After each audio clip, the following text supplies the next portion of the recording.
मैं आपको कराऊंगा कई सारे पार्ट्स इसके अंदर में। सबसे पहले हम आपको समझाएंगे ऑफिस आर्किटेक्चर, एक क्लास का टॉपिक होगा। इस एक क्लास में आपको मैं एमएस ऑफिस के बारे में थोड़ी सी बताऊंगा कि किस तरीके से यूज होता है, आर्किटेक्चर के बारे में, एनालिसिस टूल्स के बारे में, डेटा एनालिसिस के कंसेप्ट के बारे में मैं थोड़ा सा समझाऊंगा आपको।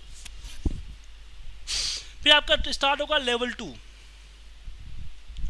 लेवल 2 में क्या होता है कि आपको कंप्लीट एक्सेल के जो शॉर्टकट्स मेथड है, उसके मेनू बार, जो भी एक्सेल के अंदर आपको मेनू बार्स है ना, जो यहाँ पे जैसे होम है, इंसर्ट है, पेज लेआउट है, फॉर्मूला है, डेटा बार है, एवरी जितने भी इसके अंदर हमारे पास फीचर्स अवेलेबल है, उसके हर एक टॉपिक में मैं डिस्कस करूँगा। ठीक है, अपने इस कोर्स के बारे में। इसमें आपको मोर देन 200 फॉर्मूलेज होंगे, उन फॉर्मूलेज को ट्रिक्स होंगे, जिसमें डाटा समराइजेशन हो गया, डेटा कनेक्टिविटी, एवरीथिंग आपको कवर करूंगा। देन आपका स्टार्ट होगा रिपोर्ट ऑटोमेशंस, जिसमें आपको डेटा कनेक्टिविटी कि आप एमएस एक्सेस से डेटा किस तरीके से कनेक्ट कर सकते हो। क्वांटिव एनालिसिस में सिनेरियो मैनेजर हो गया, गोल सीक हो गया, ये सब क्या यूज है। एडवांस फिल्टर, एडवांस वैलिडेशन का क्या यूज है, सब total on the data reports में क्या यूज होता है। देन आएगा आपको जो मेन स्टडिंग पार्ट होगा वो एरे फॉर्मूला। तो जो एरे फॉर्मूला हमारा है वो आपके लिए इंपॉर्टेंट पार्ट है एरे फॉर्मूला का, जिसमें आपको मैं सिखाऊंगा कि आप जो जो नॉर्मल फॉर्मूला आपको मोर देन 1 सेल्स पे रिजल्ट अपीयर करके देता है, उस फॉर्मूले को एक सेल के अंदर किस तरीके से यूज करो, वो आपको मैं एरे फॉर्मूला के अंदर समझाएंगे। उसके बाद आपका एडवांस कंडीशनल फॉर्मेटिंग, जिसमें डैशबोर्ड वगैरह पे इसको समझाओगे। एक्सेल के जो बटन्स होते हैं, इन बटन्स का क्या यूज है, जो डेवलपर बार के अंदर होते हैं। अगर मैं आपको दिखाना चाहूँ,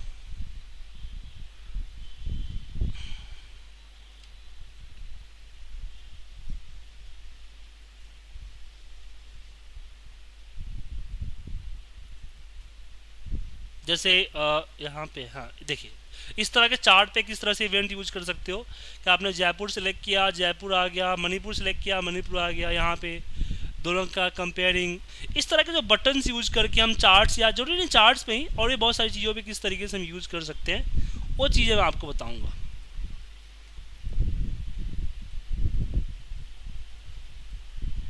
ठीक है,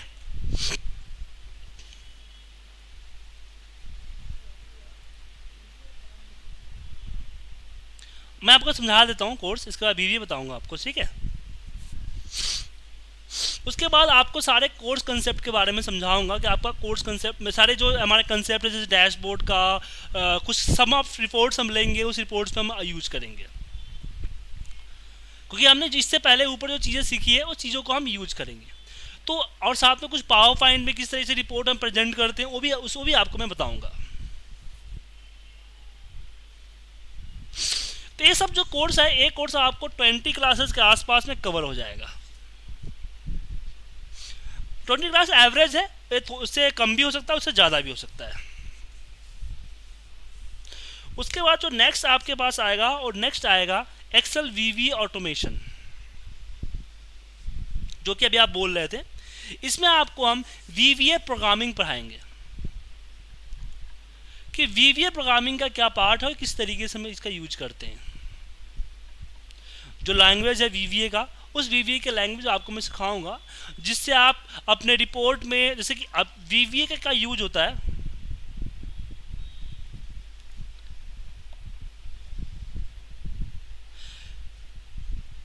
कि जैसे कि आप अभी तक जो ऊपर में चीज़ें हैं, वो सारी चीज़ यूज करते हैं जो कि एक्सेल में ऑलरेडी इनबिल्ड है।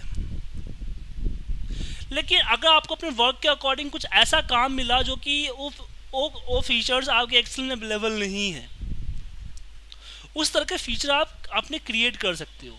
या कुछ ऐसा वर्क जो कि नॉर्मल वर्क से, नॉर्मल मतलब कि एक्सेल से बहुत लेंदी तरीके से यूज होता है, तो उसको आप जल्दी कर सकते हो। या फिर डेली वर्क के जो रूटीन रिपोर्ट्स है, जैसे कि आप डेली 5 रिपोर्ट बनाते हो, 5 रिपोर्ट बनाने में आपको डेली 4 से 5 घंटे खर्च होते हैं।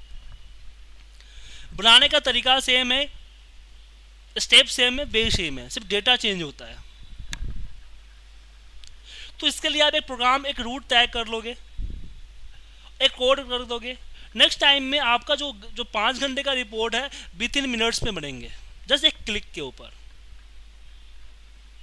तो जो रूटीन, इसको हम ऑटो पायलट की तरह कह सकते हैं कि आप अपने रिपोर्ट्स के लिए एक ऑटो पायलट तैयार कर सकते हो जो कि आपके बिहाफ पे रिपोर्ट क्रिएट कर देगा। तो ये आपके वीबीए प्रोग्रामिंग से होता है। वीबीए प्रोग्रामिंग करने के बाद इसमें आपको यूजर फॉर्म हो गया, जो यूजर वैलिडेशन के लिए हो गया फॉर्म्स तरह। उसके बाद आपके यहाँ पे आउटलुक कनेक्टिविटी हो गया, एसक्यूएल कनेक्टिविटी हो गया, इंटरनेट कनेक्टिविटी हो गया, ईमेल अटैचमेंट्स हो गए, ईमेल ऑटोमेशन। जैसे कि आपको 1000 लोगों को अलग अलग फाइल्स मेल करने, तो आप आउटलुक के जरिए अगर मेल करते हो तो काफ़ी टाइम लगेगा। तो हम आउटलुक, एक्सेल को आउटलुक से कनेक्ट कर देंगे, विद इन सेकेंड में सारे मेल्स को आउटबॉक्स में डाल देगा। एसक्यूएल स्टेटमेंट यूज करेंगे डेटाबेस को कनेक्ट करने के लिए। जैसे कि मान लीजिए आपके पास एमएस, इसमें आप एमएस एक्सेस का भी पार्ट आता है, आपको मैं सिखाऊंगा MS Access, VBA and SQL statement. अब एमएस एक्सेस क्यों जरूरी है एक्सेल के साथ, इस चीज़ पे हम डिस्कस करते हैं। एक्सेल विद इन फाइल में बहुत अच्छी तरीके से वर्क करता है। जहाँ पर रिलेशनशिप की बात आती है वहाँ पे आपका एक्सेल जवाब दे देता है। जहाँ पर आपको 3-4 डेटाबेस, 3-4 तरह के डेटा टाइप्स को कनेक्ट करने की बात आती है, तो उस समय आपका एक्सेल जो है काफ़ी लेंदी प्रोसेस अप्लाई करता है और एक्यूरेसी भी कम होता है, हैंग ज़्यादा होता है। जैसे मान लो ना कि आपके पास 3 डेटाबेस है, 3 टेबल है। एक टेबल में आपके कस्टमर्स का लिस्ट है, दूसरे टेबल में आपका प्रोडक्ट का लिस्ट है, तीसरे टेबल में आपके पास जो लिस्ट है वो लिस्ट है आपका सेल्स का। अब आपको जो है, मैं आपको दिखाई देता हूं, ये देखिए क्या आपके पास कस्टमर का लिस्ट है, इसमें कस्टमर्स हैं, नेम है, लोकेशंस है और क्रेडिट लिमिट्स है। दूसरा है प्रोडक्ट, प्रोडक्ट के code, name, MRP and stocks. तीसरा आपके पास है जिसमें आपको सेल्स का है। अब सेल्स में आपने क्या किया है कि आपने सेल्स आईडी लिखा है, डेट लिखा है, customer ID, product ID and quantity लिखा है। अब इसमें इसका एमआरपी नहीं है। आप कैसे पता चलोगे कि इस बिल के अगेंस्ट में कितना अमाउंट जाएगा? तो उसके लिए आपको लुकअप या फिर कुछ और चीज़ करके आपको प्रोडक्ट से फाइंड आउट करने पड़ेंगे। आपको ये पता करना है कि जो कस्टमर्स हैं हमारा, जिस कस्टमर आपने दिया, जैसे कस्टमर हमारा C52 है, क्या इसकी क्रेडिट लिमिट अवेलेबल है कि नहीं है। तो इसके लिए आपको वी लुकअप, समी, बहुत सारे लेंदी प्रोसेस अपनाने पड़ेंगे, हर बार आपको ड्रैगिंग करना पड़ेगा। तो इसको आप इजीली क्या करते हैं एमएस एक्सेस में, आप इसको एक्सेस के साथ, इसको एक्सेस कनेक्ट कर दो, इसको एक साथ कनेक्ट कर दो, और एक और शीट आपका बन के आएगा जिसमें पूरा जो भी कैलकुलेशन आप करोगे वो कैलकुलेशन करके लाओगे। क्योंकि जो चीज़ एक्सेल में लेंदी है वो एमएस एक्सेस में इजीली तरीके से हो जाता है। ठीक है, इसलिए हम एमएस एक्सेस को इस चीज़ में सीखेंगे, ताकि हम आपको बताएंगे कि जहाँ पे एक्सेल आपको प्रॉब्लम क्रिएट करता है वहाँ पे आप वीवी के जरिए कैसे काम कर लोगे। एसक्यूएल एंड वीवी के, अब इसमें एसक्यूएल क्यों सीखना आता है, इससे सबको कुछ ना आता है कि एसक्यूएल कैसे सीखने आता है। तो इसके लिए अगर मान लो कि एक्सेल के कुछ डेटाबेस को एक्सेस पे भेजना है विथ फॉर्म, जैसे आप मान लो कि आपके पास 100 बंदों की, 100 एम्प्लॉयज़ की टीम है, आप हर टीम से डेली बेसिस पे कुछ फीडबैक या फिर मान लो कि उनकी परफॉर्मेंस रिपोर्ट कैरी करना चाहते हो। अगर उनसे आप मेल लोगे तो क्या होगा कि पर डे वो 100 मेल आपको करेंगे, फिर 100 फाइल आएगी, 100 फाइल को आपस में कोलेट करना बहुत मुश्किल हो जाएगा। तो उस केस में हम क्या करेंगे कि एक शेयर पॉइंट में जहां पे एवरी पर्सन का एक्सेस है हमारा, उसमें एक एमएस एक्सेस की डेटाबेस रखेंगे, एक एक्सेल फाइल बनाएंगे जिसकी लिंकिंग हम वहां से करेंगे कि एक फॉर्म बनेगा, फॉर्म में फॉर्म फिल करेंगे, सबमिट बटन पे क्लिक करते मेरा डेटा उस एक्सेस फाइल के अंदर में जाके सेव होगा। और ये 100 पीसीज पे उनके पास हम मेल कर देंगे कि आपको जब भी आपको क्या बोलते हैं परफॉर्मेंस फॉर्म फिल करनी है तो आप इस फॉर्म पे क्लिक कीजिए और परफॉर्मेंस फॉर्म को फिल कीजिए। इस तरह के डेटा कोलेशंस के लिए हम यूज करते हैं एसक्यूएल स्टेटमेंट, क्योंकि एक्सेल के एक्सेस को एक्सेस से कनेक्ट करने के लिए हमें एसक्यूएल कमांड चलाना होता है। जैसे कि डेटा कैच करना है सेलेक्ट कमांड, डेटा इंसर्ट करना है तो insert into command, data edit करना है तो आपको एडिट का कमांड चलाना पड़ता है, अपडेट कमांड। तो इस केस में हम यूज करते हैं एमएस एक्सेस का। अब बारी आती है कि इसकी ड्यूरेशंस। इस कोर्स की ड्यूरेशन 65 आवर्स नापी गई है। ये ड्यूरेशन एवरेज है, बाउंडेड नहीं है। ये एवरेज आपका बढ़ भी सकता है और घट भी सकता है। मतलब कि ये जो एवरेज है, ये एवरेज आपका हो सकता है कि 70 आवर्स, 75 आवर, 80 आवर्स भी हो जाए, या हो सकता है कि 45 से 50 आवर पे भी कंप्लीट हो जाए। ये डिपेंड करता है आपकी पंक्चुअलिटी और आपकी लर्निंग स्टाइल पे।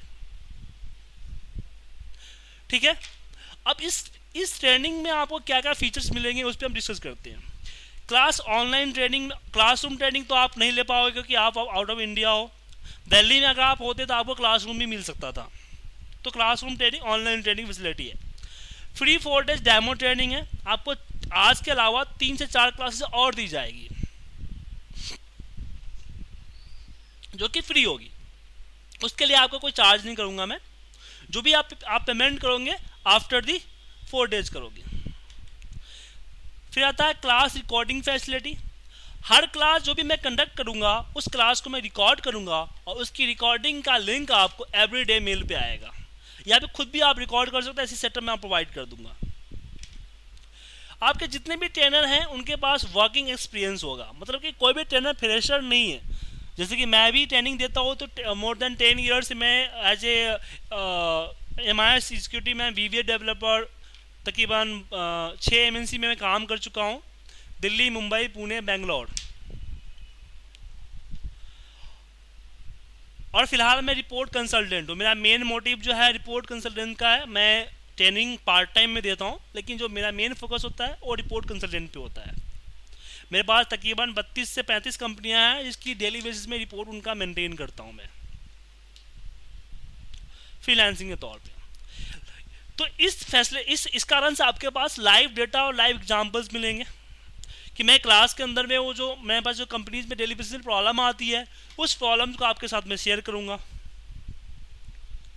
एवरी वीक आपकी क्लासेस मंडे टू फ्राइडे होगी, लेकिन हर वीकेंड्स में आपको जो है ना आपका एक्स्ट्रा क्लास या फिर प्रोजेक्ट दी जाएगी। जैसे कि मान लीजिए कोई टॉपिक को रिपीट करना चाहते हो आप, तो सैटरडे संडे में हम आपको रिपीट के लिए क्लास रख देंगे, रिपीट कर सकते हो आप।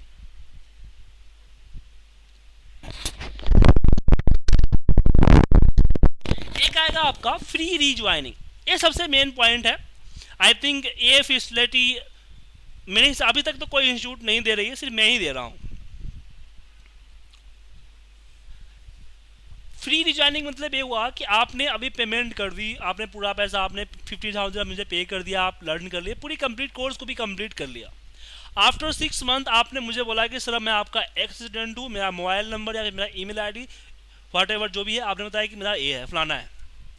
देन आपने बोला कि सर मुझे 3-4 टॉपिक्स को रिपीट करने हैं या फिर पूरा कोर्स ही रिपीट करना है, तो उस समय आपको मैं फ्री रिजॉइनिंग की फैसिलिटी दूंगा। उसमें मैं आपसे कोई चार्ज नहीं करूंगा, लेकिन इसमें कंडीशन है। कंडीशन है कि आपको फ्रेश बैच नहीं मिलेगा। मतलब कि जैसे अभी आपको मैं सिर्फ आप ही को पढ़ा रहा हूं ना, ऐसे मैं आपको नहीं पढ़ाऊंगा। आपके साथ कोई और बंदा शेयर, किसी और की क्लास होगी उसमें आप शेयर हो सकते हो। क्योंकि मेरी सिंपल सी एक मोटिव है, अगर मैं अभी आपको मैं पढ़ा रहा हूं, अगर आपके साथ कोई और मेरा एक्स स्टूडेंट जो है शेयर हो गया तो मुझे तो आपको पढ़ाना ही है, तो उसमें मेरा क्या इन्वेस्ट हो रहा है। इसलिए मैंने फ्री रिजॉइनिंग की फैसिलिटी रखा है। फ्री वीडियो क्लासेस, आप किसी भी क्लास की वीडियोज को आप फ्री में दे सकते हो। इंटरव्यू प्रिपरेशंस, आप बोलोगे सर इंटरव्यू के लिए क्या क्वेश्चन पूछे जाते हैं, तो मैं आपको इंटरव्यू प्रिपरेशन दूंगा। ऑफिस का कोई प्रोजेक्ट आप यूज कर रहे हो उसमें भी आपको मैं हेल्प करूंगा। एक चीज और है जो मैं कि यहाँ पे मेंशन नहीं किया है, रिफंड पॉलिसी। मतलब कि आपने फीस जमा कर दिया, आपने 5वें दिन 6ठे दिन फीस जमा किया आपने, तो आपका फीस मैं माने 12 क्लासेस तक मैं आपको फीस रिटर्न कर सकता हूँ। जैसे आपने बोला कि सर मेरी ऐसी सिचुएशन बन गई है, मैं अब आगे क्लास नहीं ले सकता हूँ, तो जो क्लासेस मैं दे रखा हूँ उसके हिसाब से मैं पैसा काटूंगा 45 क्लासेस के हिसाब से, और वो जो रिफंड होगा आपको मैं आपके अकाउंट में वापस रिफंड कर दूंगा। लेकिन ये सिर्फ 12 क्लास तक ही होगा। 12 क्लास के बाद बात बोलोगे कि आपने 20-25 क्लास लिया दैन बोलोगे, उस समय रिफंड पॉलिसी एप्लीकेबल नहीं होगी, आपको हम रिफंड नहीं करेंगे। आपको कोर्स कंप्लीट करना होगा, आप उस समय कर लो या इन फ्यूचर में कभी भी कर सकते हो, क्योंकि इसलिए तो फ्री रिज्वाइनिंग हमारे पास फैसिलिटी इसलिए एप्लीकेबल है। ठीक है। अब बारी आती है कि प्रिपरेशन ऑफ द ट्रेनिंग, कि इस ट्रेनिंग को लेने से पहले थोड़ी सी प्रिपरेशन करनी पड़ेगी आपको। तो प्रिपरेशन में क्या होना चाहिए? सबसे पहला प्रिपरेशन होगा आपको कि आप एक्सेल की जो बेसिक नॉलेज है उसको आप एक बार अपडेट कर लो। जैसे कुछ फॉर्मूलेज हो गए, कैलकुलेशन होंगे और समथिंग जो चीज़ें हैं थोड़ी सी नज़र मार लो आप, या फिर मैं आपको एक बुक भेज देता हूँ, एक्सेल बाइबल का PDF बुक है, उसको आप देख के आप प्रैक्टिस कर सकते हो।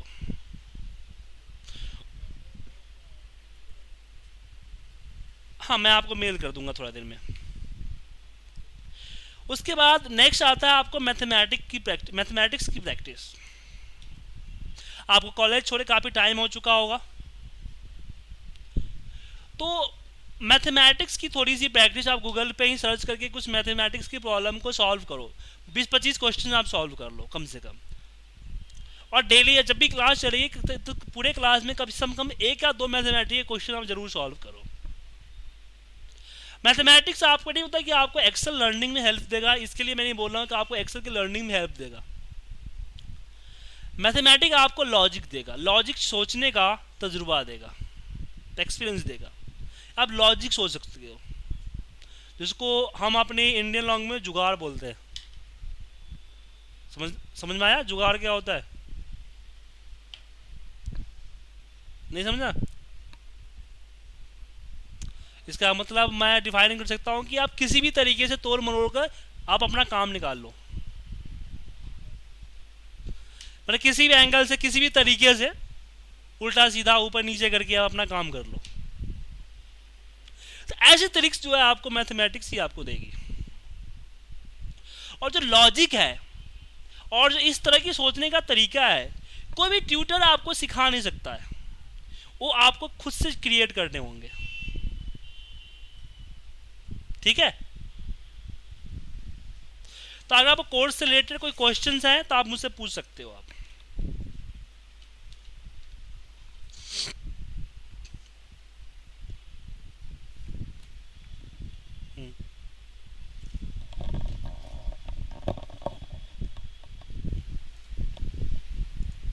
ओके।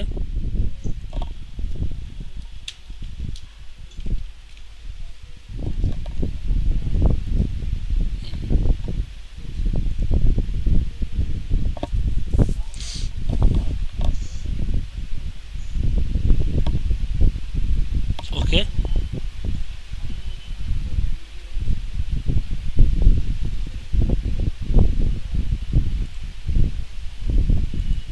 देखिए 65 आवर्स में आपका 20 क्लासेस, तो 20 से 25 क्लासेस तो आपकी एक्सेल की है, और आपको 35 क्लासेस जो है 35 to 40 क्लासेस आपकी VBA की है।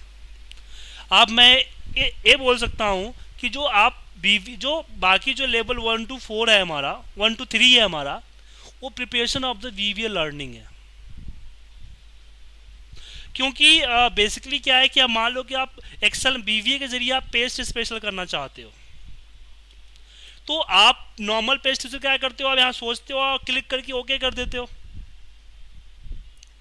लेकिन VBA में आपको स्टेप बाय स्टेप चलना पड़ता है। मान लो कि आपको ट्रांसपोज यूज करना है, तो ट्रांसपोज यूज करने के लिए ये पूरा से गुजरना होगा आपको। समझ गए?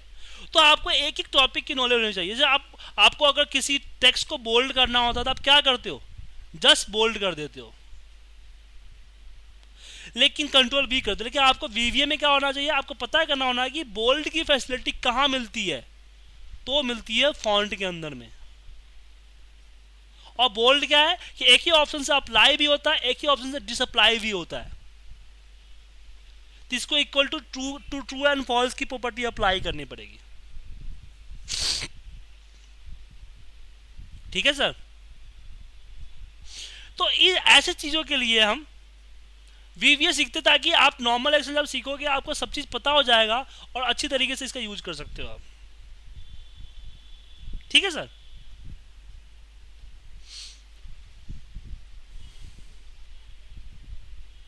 नहीं, आपको 7 to 8 में तो मैं ही पढ़ाऊंगा आपको, क्योंकि 7 to 8 में बाकी ट्रेनर्स भी क्या है कि इंडियन में अभी क्या है कि वो लोग 6-7-8 बजे जॉब से छूटते हैं बाकी ट्रेनर्स हमारे, और जो नाइट शिफ्ट करने वाले हैं वो अभी जॉब के लिए निकल जाते हैं। तो वो लेट नाइट में आपको मिल सकती थी किसी और ट्रेनर से, या मॉर्निंग में मिल सकती थी, या आफ्टरनून में मिल सकती थी, लेकिन फिलहाल तो मैं ही दूंगा आपको। ठीक है, मैं आप घर से लकी हो कि मैं अभी जस्ट पता है आपने फ़ोन किया था तो 2 दिन पहले ही मेरा बैच ख़त्म हुआ था। ठीक है, और एक दिन मैं थोड़ा सा बीमार था, इस कारण से नहीं ले पाया। तो आप जैसे कि बोल रहे हैं ना, आपकी जो ट्रेनिंग चलेगी मंडे टू फ्राइडे, तो आज आपकी ट्रेनिंग मैंने आज इंट्रोड्यूस किया हूँ आपको। मैं आज कुछ पढ़ाऊंगा नहीं आपको, मैंने बुक भेज दिया है, उस बुक पे आप अच्छी तरह से स्टडी करो, कम से कम 3-4 चैप्टर जरूर पढ़ो, मैथमेटिक्स के कुछ क्वेश्चंस को सॉल्व करो, एक्सेल के जो बेसिक चीज़ें हैं उस पर एक बार ध्यान से देख लो। ठीक है, और 9th को मैं कल आपको ट्रेनिंग लूँगा। 10th हो सकता है मैं आपकी ट्रेनिंग ना लूँ, क्योंकि 10th को दिल्ली में इलेक्शंस है, पार्लियामेंट इलेक्शंस दिल्ली में है, और मेरा इंस्टीट्यूट के सामने ही पोलिंग बूथ है। तो अगर नॉर्मल, आप पता ही है आपको इंडिया में कि इलेक्शंस में क्या क्या होते हैं, तो अगर नॉर्मल सब चीज़ नॉर्मल रहा तो मैं आपकी ट्रेनिंग ले लूँगा, अगर नॉर्मल नहीं रहा फिर मैं आपको ट्रेनिंग नहीं ले पाऊँगा। तो 6:30 तक मैं आपको स्काइप पे मैसेज ड्रॉप कर दूंगा कि अगर आपको ट्रेनिंग लेनी होगी तो मैं स्काइप पे मैसेज ड्रॉप कर दूंगा, नहीं लेनी होगी तो मैं मैसेज ड्रॉप नहीं कर पाऊँगा। ठीक है, 10th को इलेक्शन है इसलिए। उसके बाद आपको फ्राइडे को आपकी क्लासेस लूँगा, सैटरडे संडे अगर आप बोलोगे तो मैं आपकी ट्रेनिंग ले लूँगा, नहीं तो नहीं लूँगा, as you like. Saturday Sunday में हो सकता है टाइमिंग चेंज हो, थोड़ा सा आगे पीछे होता है, क्योंकि सैटरडे संडे में क्या होता है ना कि रिपीट क्लासेस की बुकिंग फ्राइडे को होती है,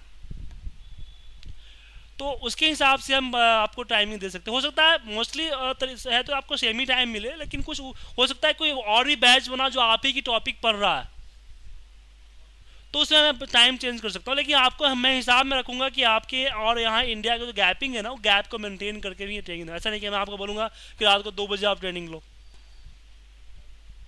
ठीक है, मैं ध्यान में रख लूँगा। तो सैटरडे संडे की जो ट्रेनिंग होती है एज ए डिमांड होती है, और आपने डिमांड कर दिया इसका मतलब कि आपको मैं ट्रेनिंग दे दूंगा। हो सकता है कि खाली हो तभी तो आपसे पहले किसी ने टाइम बुक कर लिया है और उसका टॉपिक अलग है, आपका टॉपिक अलग है, तो उसमें नहीं दे पाऊंगा। हाँ, अगर आप आना चाहते हो, बोला जाता है कोई बात नहीं, क्योंकि मेरे यहाँ सिर्फ एक्सेल ही पढ़ाई जाती है, आप बोला कोई बात नहीं, आगे की टॉपिक मैं बस देख लूंगा, तो आप आ सकते हो, कोई दिक्कत नहीं है। ठीक है सर। तो मैंने आपको बुक भेजी है,